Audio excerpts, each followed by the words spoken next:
on the board. Rolling.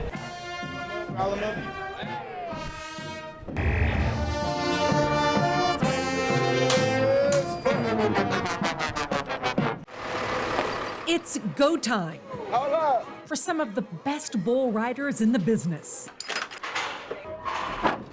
They're about to be put to the test on these animal athletes that are bred to throw their weight around.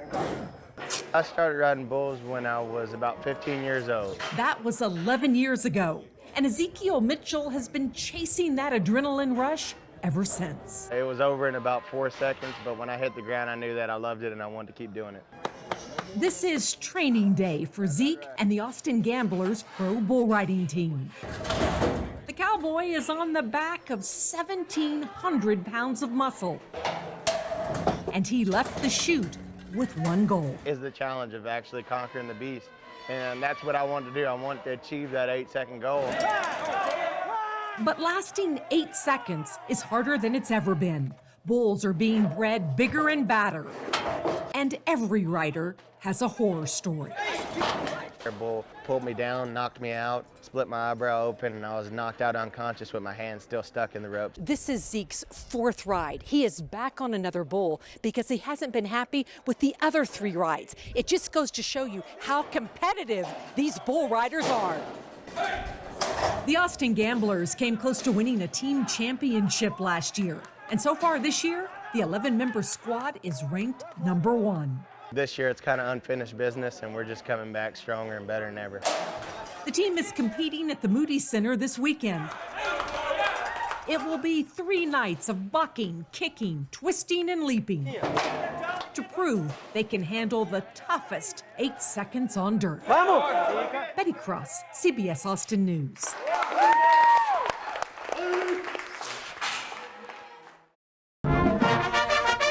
UT's Longhorn Band led the way to one of the most popular pop-ups at South by.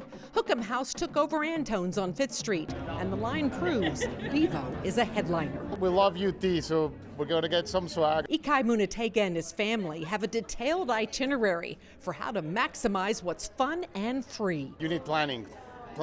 Get to the houses you want to visit early, and just enjoy downtown Austin. At Hook'em House, people are lured in by the swag, but leave with a better understanding of what starts at UT can change the world. We want to show people from all over the world what the culture of Texas is like, and it's fun, and it's smart, and it's what South by Southwest is. There you go. Enjoy. A first at South by is Dubai's Museum of the Future. A free ticket lets you step inside Earth Dreams, a wraparound view of how art and nature are changing.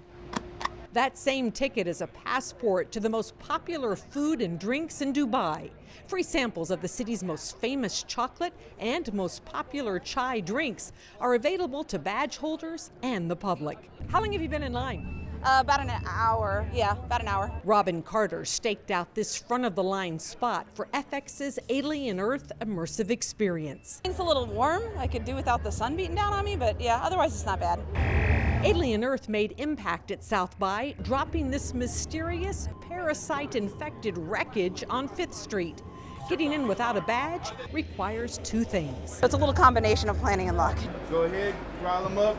Paramount Plus has been a fan favorite at South by for 3 years. The 3-story activation on Rainey Street is open to everyone and is designed to make the extra effort pay off. There's only so much these opportunities to kind of break through, I guess the 4th wall, if you will, and say like, here's how you can see yourself on the kill table for Dexter or in the campsite for Yellow Jacket. So it kind of brings that next level to the fan experience. So if you were worried that navigating South by Southwest without a badge might make you feel like you'd been put on Dexter's kill table, everyone we talk to say they think the extra effort and planning was worth it. In 2012, the New Braunfels Buc-ee's was the world's largest convenience store. It was the go-to spot in Central Texas to grab a freshly chopped brisket sandwich and make a pit stop in what are known as the world's cleanest restrooms. There you go. But the New Braunfels flagship store is about to get some friendly competition. Today, the world's most popular beaver broke ground on a travel center in San Marcos. I'm so looking forward to Buc-ee's being here for the tax base, for the jobs, and for the fudge. San Marcos Mayor Jane Hewson says she never thought this day would come.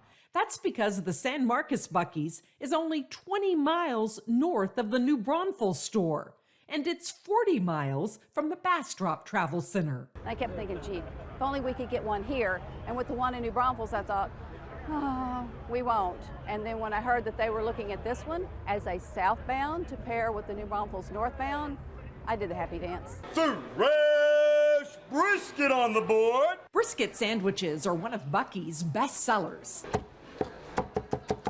The company's founder thinks that if they make it even easier for travelers to grab and go, having two stores less than a gallon of gas apart might pay off. It is closer than we've ever put to travel centers, that is true. So we'll see, but this Interstate 35 is kind of developing and growing so fast that we just felt like we needed one on the southbound side.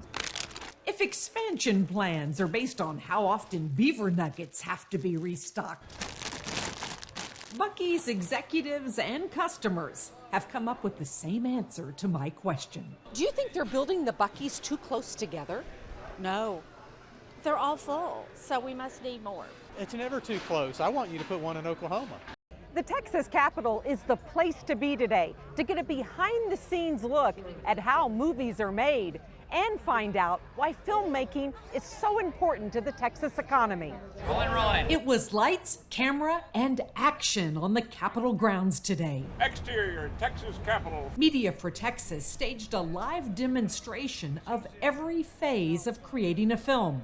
This free, open to the public event came as the Texas Senate proposed a $500 million overhaul of the state's film incentive program. Is this bill going to be enough to make Texas competitive? I totally believe so. I don't only think it can make Texas competitive, I think it's going to make Texas the #1 film production destination in the country. There you go. Sisu Cinema Robotics is an Austin company that can program the perfect shot.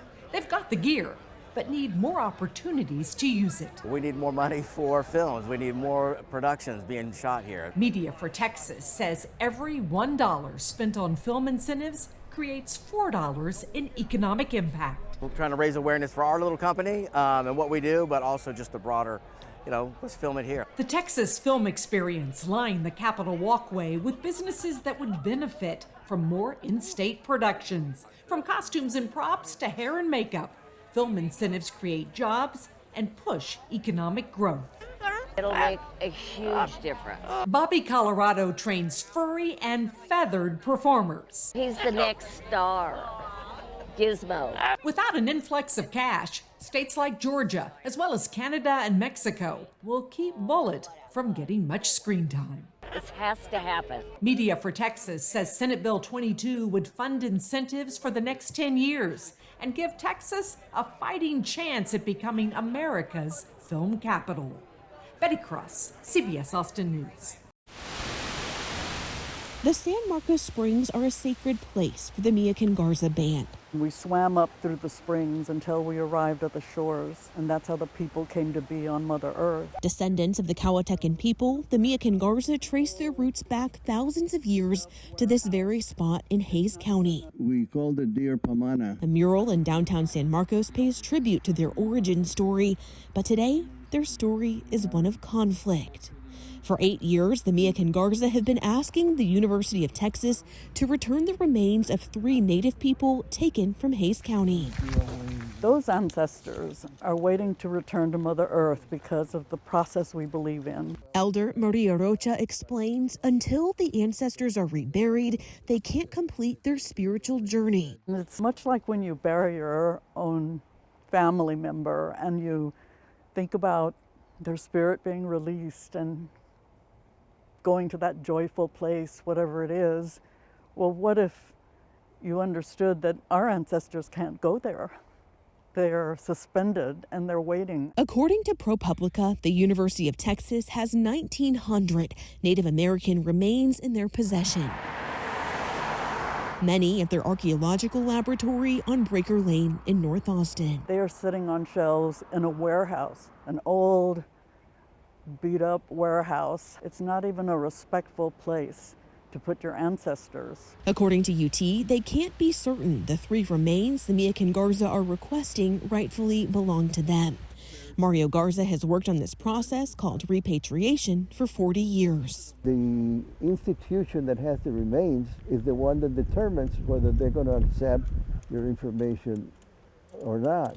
And if they don't want to give you the remains, they say no. The senator from Hawaii. Earlier this year, Senator Brian Schatz of Hawaii called out institutions still holding remains, accusing them of failing to comply with the law. The Center for American Archaeology in Illinois, the University of Texas at Austin. Nationwide, museums and universities are holding an estimated 97,000 remains and tens of thousands more artifacts. These are the supposedly liberal institutions who have no problem parroting whatever progressive expression is in vogue, and yet at the same time they continue a colonial project against the explicit and repeated wishes of Native people. Others, like Texas State University, have returned remains collected from Hays County to the Miacan Garza Band.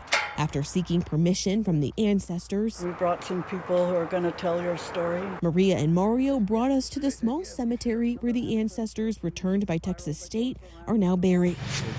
Simple gravestones and pink prayer ties left from the tribe's children cover the ground. We all feel very strongly about this, and we're going to continue trying to get all the remains of our people. The University of Texas declined multiple interview requests from CBS Austin.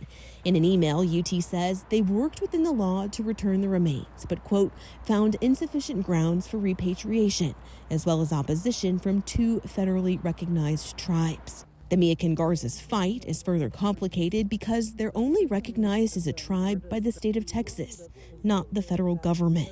To be recognized as a real Indian or a legitimate Indian, the white government has to say that you're an Indian.